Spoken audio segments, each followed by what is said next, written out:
اپنے گھر لے جانا چاہتا ہوں، کیونکہ میں گھر میں اکیلا رہتا ہوں تو تنہائی کا شکار رہتا ہوں۔ فرح بھابھی بھی ان کے ساتھ جانے کو تیار ہو گئی۔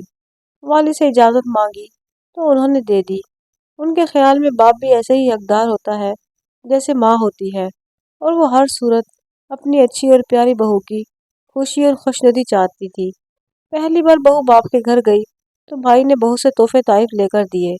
2 ماہ بعد دوبارہ باپ کے گھر جانے کی خواہش کی۔ بھائی نے ان کو اجازت دے دی۔ ڈرائیور ان کو چھوڑ کر آ گیا۔ اس بار وہ 2 دن رہ کر لوٹی۔ کچھ دنوں بعد بھائی کے چچا آئے اور بتایا کہ عبداللہ بھائی بہت بیمار ہیں، وہ آ نہیں سکتے اور فرح کو یاد کر رہے ہیں کیونکہ وہ اسے ملنا چاہتے ہیں۔ یہ سن کر بھابھی جلدی سے تیار ہو گئی کہ میں جلدی آ جاؤں گی۔ بھائی نے چچا کے ساتھ جانے کی اجازت دے دی۔ 1 ہفتہ گزر گیا اور وہ نہ لوٹی۔ ادھر دونوں بچے بہت پریشان تھے۔ وہ 1-2 دن کا کہہ کر گئی تھی۔ جب 7 دن بعد بھی واپس نہیں آئی اور فون بھی بند تھا تو بھائی پریشان ہو گئے اور بیوی کو لینے عبداللہ کے گھر گئے، مگر یہ دیکھ کر حیران رہ گئے کہ ان کی بیوی ایک غیر مرد کے ساتھ بیٹھی ہنس ہنس کے باتیں کر رہی تھی، جبکہ گھر میں باپ اور چچا بھی موجود تھے۔ بھائی کو دیکھ کر وہ زیادہ چونکی نہیں۔ بھائی نے غصے سے بھابھی کو تھپڑ رسید کر دیا کہ یہ تم بیمار باپ کی تیمارداری داری کو آئی ہو۔ وہ مرد بھی بھائی کو مارنے کو دوڑا اور دونوں میں ہاتھا پائی ہوئی۔ پھر بھائی کے چچا اور باپ دونوں نے چھڑوایا اور پتہ چلا کہ وہ بھابھی کا چچا زاد ہے۔ بھائی غصے سے گھر آ گئے۔ امی ابو کو پتہ چلا تو انہوں نے کہا کہ فرح سے ہمیں ایسی امید تو نہیں تھی، لیکن اب وہ تمہارے بچوں کی ماں ہے، تمہیں ادھر اسے ایسے چھوڑ کر نہیں آنا چاہیے تھا، ایسے تو اسے اور بھی موقع مل جائے گا۔ بھائی کی غیرت اس وقت جوش میں تھی، وہ مان کر ہی نہیں دے رہے تھے۔ امی ابو نے سمجھایا کہ ایک بار تم اسے لے آؤ، اس کے بعد ہم اس کو سمجھائیں گے اور اسے باپ کے گھر جانے کی اجازت نہیں دیں گے۔ بھائی بڑی مشکل سے گئے تو بیوی نے آنے سے انکار کر دیا۔ وہ کہا کہ میرے والد کی بیماری کی وجہ میری جدائی ہے، لہٰذا ابھی کچھ دن رہنے دیں، جب تک والد پوری طرح صحت یاب نہیں ہو جاتے بچوں کو آپ لوگ سنبھال لیں۔ بھائی ان کے بہانے سمجھ گئے۔ ہفتہ اور گزر گیا، فرح نہ آئی۔ دوبارہ لینے والد صاحب خود گئے۔ بھابھی اپنے والد کے گھر پر نہ تھی۔ انہوں نے کہا کہ بازار گئی ہیں، کچھ ضرورت کی اشیاء لینا تھی۔ جب بازار سے لوٹی تو بنی سوری جیسے کسی تقریب میں گئی تھی، اور ساتھ وہی چچا زاد بھی تھا، وہی ان کو شاپنگ کروانے لے گیا تھا۔ والد صاحب پریشان ہو گئے کہ یہ کیا معاملہ ہے، 2 معصوم بچے ماں کے لیے بے حال ہیں، اور ادھر فرح بازار میں اپنے کزن کے ساتھ شاپنگ کرتی پھر رہی ہے۔ انہوں نے کہا کہ بہو، ہمارا نہیں تو اپنے بچوں کا خیال کرو، وہ تمہارے لیے بہت اداس ہیں، کہیں بیمار نہ ہو جائیں۔ وہ بولی، آپ جائیے، میں خود 1-2 دن بعد آ جاؤں گی۔ حیرت کی بات کہ وہ نہ آئی۔ ایک دن عدالت سے کچھ کاغذات موصول ہوئے۔ فرح بھابھی نے اپنے والد کی سرپرستی میں آفتاب بھائی سے خلا کے دعویٰ کر دیا۔ کسی نے سوچا بھی نہ تھا کہ کبھی زندگی کے کسی موڑ پر وہ ایسا قدم اٹھائیں گی۔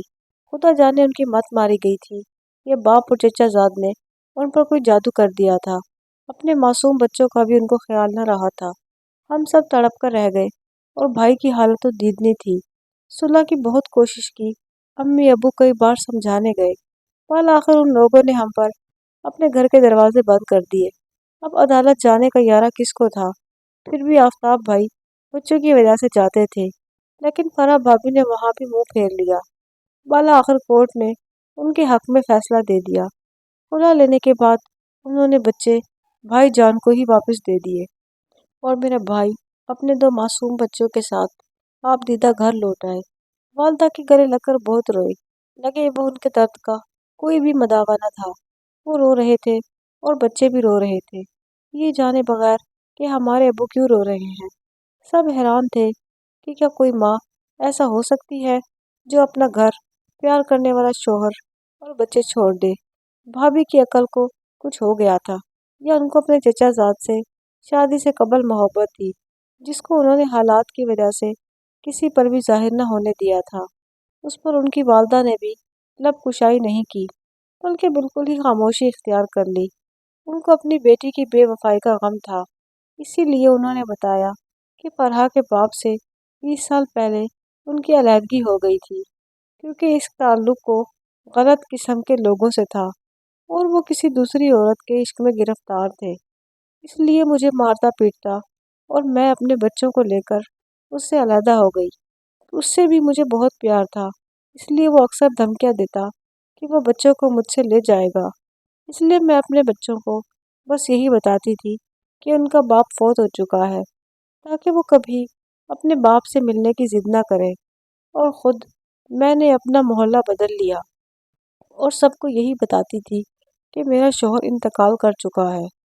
انہوں نے والد اور والدہ سے کہا کہ فرحان نے جو بھی کیا بہت زیادہ غلط کیا، یہ بات میرے اختیار میں نہ تھی۔ البتہ میں اپنی چھوٹی بیٹی آپ کے بیٹے کے نکاح میں دینے کے لیے راضی ہوں، تاکہ آپ کے پوتے اور پوتی کی خالہ کا پیار ماں کی جگہ مل جائے۔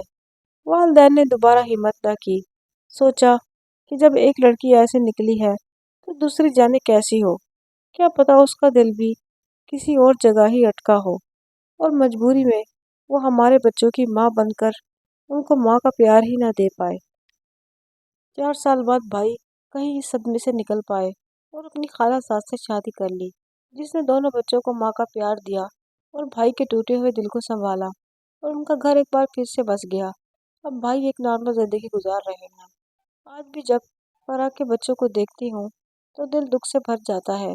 اکثر حالات میں مائیں بچوں کے لیے قربانی دیتی ہیں، مگر اس عورت نے محبوب پانے کے لیے اپنی اولاد کو ہی چھوڑ دیا تھا۔ مجھے امید ہے کہ میرے سامعین کو آج کی کہانی پسند آئی ہوگی۔ اگر آپ کو یہ کہانی اچھی لگی ہو تو آپ میرے چینل سدرا کی کہانیاں کو ضرور سبسکرائب کریں۔ میں انشاءاللہ ایک نئی کہانی کے ساتھ کل پھر سے حاضر ہوں گی۔ تب تک کے لیے اللہ حافظ۔